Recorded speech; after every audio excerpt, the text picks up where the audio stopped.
గుండె నిండా గుడిగంటలు సీరియల్లో ఈ వారం అంతా చింతామణి కుట్రలతోనే సాగింది. మీనాని దెబ్బ కొట్టేందుకు చింతామణి వేసిన ప్లాన్ సక్సెస్ అయింది. ఇక మీనాకి కోలుకునే అవకాశం కూడా చింతామణి ఇవ్వడం లేదు. ఏకంగా 9 లక్షల నష్టం వచ్చేలా చేస్తుంది ఈ చింతామణి.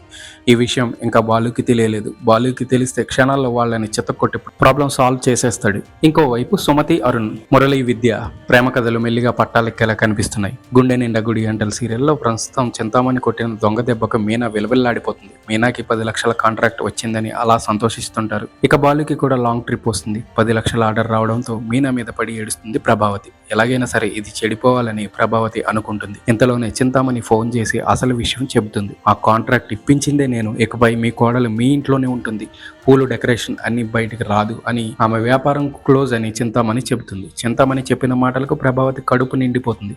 ఇక పండుగ చేసుకోవాలన్నంత సంతోషంగా ఉందని ప్రభావతి అంటుంది. ఇకపై మీనా తన చెప్పు చేతల్లోనే ఉంటుందని సంబరపడుతుంది ప్రభావతి. ఇక ఈ హ్యాపీ మూడ్లో రవికి ఫోన్ చేసి రెస్టారెంట్ నుంచి అన్ని పార్సిల్ చేసి తీసుకురా అని చెబుతుంది.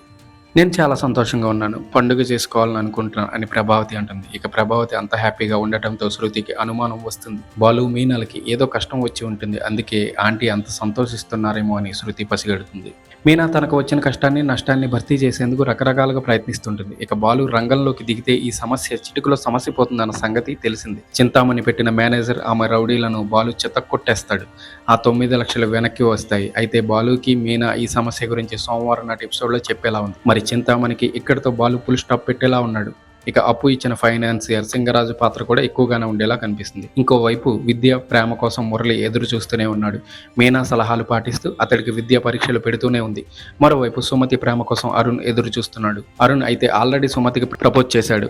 మరి సుమతి తన ప్రేమను ఎప్పుడు చెబుతుందో, చెప్పాక ఏం జరుగుతుందో, ఈ విషయం బాలుకి తెలిస్తే ఏం అవుతుందో, బాలు మరదలే సుమతి అని తెలిస్తే అరుణ్ ఎలా రియాక్ట్ అవుతాడో చూడాలి. ఇక సుందరి పెళ్లి దగ్గరికి వస్తే రోహిణి నాటకం కూడా బయటపడే అవకాశం ఉంది.